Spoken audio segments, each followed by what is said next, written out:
एक बार की बात है, जब किसी गुरु का एक शिष्य ज़्यादा बोलने की आदत से परेशान था। वह जब भी अपने दोस्तों से मिलता तो उन्हें अपने विचारों को बताने लगता। उससे कोई व्यक्ति पूछे या ना पूछे, वह सभी को अपने आसपास की चीज़ों के बारे में राय देने लगता। जब भी कोई आश्रम का अन्य छात्र उससे अपनी समस्या बताने आता तो वह बिना पूरी बात सुने उसे अपनी राय या सलाह देने लग जाता। उसे अपने आसपास की चीज़ों के बारे में जो भी आधा अधूरा ज्ञान था, उसे वह अपने दोस्तों के साथ बात करते समय उस ज्ञान का दिखावा करता। उसकी इन्हीं हरकतों के कारण आश्रम का कोई भी छात्र या शिक्षक उसे गंभीरता से नहीं लेता। उस लड़के की इन्हीं आदतों के कारण आश्रम के अन्य साथी उसका मजाक बनाते थे। धीरे धीरे उस लड़के को भी समझ आने लगा कि उसकी इस ज़्यादा बोलने की आदत के कारण कोई भी अन्य छात्र उससे बात करना पसंद नहीं करता। वह स्वयं भी अपनी इस आदत से छुटकारा पाना चाहता था। एक दिन वह अपने गुरु के पास गया और अपनी सारी समस्या अपने गुरु को बताई। गुरु ने कहा, बेटा, ज़्यादा वही इंसान बोलता है जिसे लगता है कि वह सब कुछ जानता है। ऐसा इंसान जो यह जानता है कि वह बहुत थोड़ा ही जानता है और ऐसा बहुत कुछ है जो उसे सीखना बाकी है। वह कभी भी ज़रूरत से ज़्यादा नहीं बोलता और ना ही वह व्यक्ति बिना मांगे कभी भी अपनी राय या सलाह देता। इसलिए सबसे पहले यह अभिमान हटाओ कि तुम्हें सब कुछ पता है। इसके पश्चात गुरु ने कहा कि मैं एक दिन में तुम्हारी ज़्यादा बोलने की आदत को ख़त्म तो नहीं कर सकता, यह आदत तुम्हें धीरे धीरे ख़त्म करनी होगी। इसके बाद गुरु ने कहा कि मैं तुम्हें इतना ज़रूर बता सकता हूँ कि किन परिस्थितियों में मनुष्य को चुप रहना चाहिए ताकि इंसान खुद को किसी बड़ी मुसीबत में पड़ने से बचा सके। तो बेटा, सबसे पहली बात यह है, जब तुम्हें लगता है कि कोई व्यक्ति तुम्हारी भावनाओं को तुम्हारे शब्दों से नहीं समझ पा रहा है, ऐसी स्थिति में इंसान का चुप रहना ही बेहतर है। अक्सर हम लोगों को अपने दुख व अपनी परेशानियां बताना शुरू कर देते हैं, जबकि हमारे आसपास रहने वाले ज़्यादातर लोगों को इससे कोई मतलब नहीं होता।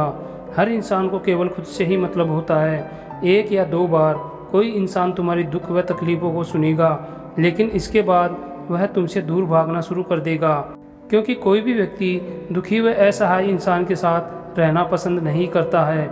इसलिए अपने कुछ करीबी खास मित्र व परिवार के सदस्यों को छोड़कर किसी ऐसे इंसान को अपने परेशानियां ना बताए जो तुम्हारी बातों को समझने की बजाय उसका मजाक बनाए।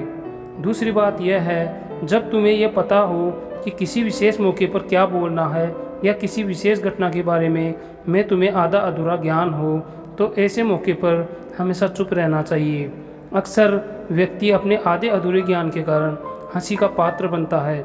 ऐसे व्यक्ति को लोग गंभीरता से लेना भी पसंद नहीं करते हैं। हमें कभी भी आधी अधूरी व इधर उधर मिलने वाली जानकारी के आधार पर लोगों से अपनी बात मनवाने की कोशिश नहीं करनी चाहिए। तीसरी बात गुरुजी ने यह बताई, जब कोई इंसान तुम्हारे सामने किसी तीसरे इंसान की बुराई कर रहा हो, तब ऐसी स्थिति में तुम्हें चुप रहना चाहिए। तुम्हें कभी भी ऐसी नकारात्मक बातचीत का हिस्सा नहीं बनना चाहिए, क्योंकि आज जो इंसान तुम्हारे सामने किसी तीसरे इंसान की बुराई कर रहा है, वही कल किसी और के सामने तुम्हारी ही बुराई करेगा। इसलिए जब भी कभी कोई किसी तीसरे इंसान की बुराई करे या उसके बुरे समय का मजाक उड़ाए, तो तुम्हें सिर्फ उसकी बातों को सुनना चाहिए। उस पर किसी भी प्रकार की अपनी राय या प्रतिक्रिया नहीं देनी चाहिए। चौथा, जब कोई तुम्हारे ऊपर गुस्सा या घृणा से चिल्लाए, तुम्हारा अपमान करने की कोशिश करे, ऐसी स्थिति में तुम चुप रहकर सामने वाले के गुस्से और घृणा को कम कर सकते हो। साथ ही तुम इस स्थिति को और अधिक खराब होने से भी बचा सकते हो। गुस्सा कम होने पर जब व्यक्ति को अपनी गलती का एहसास होगा, तब आपके चुप रहने के कारण वह हो सकता है आपसे माफ़ी मांगने लगे। हर परिस्थिति में भी हमें चुप रहना चाहिए। यदि कोई व्यक्ति गलत कर रहा है तो हमें चुप रहना चाहिए, क्योंकि कुछ लोग ऐसे होते हैं जिन्हें चुप रहना हमारी कमजोरी प्रतीत होता है।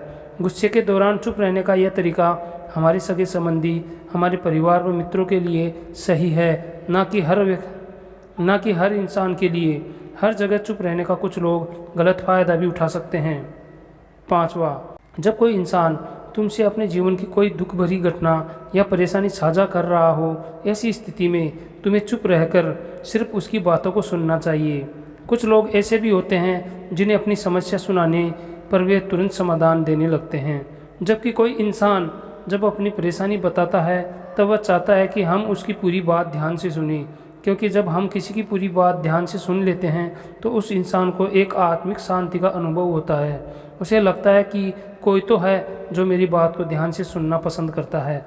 तो इस प्रकार गुरुजी ने उस शिष्य को बताया कि आदमी चुप रहकर ही सब कुछ कर सकता है।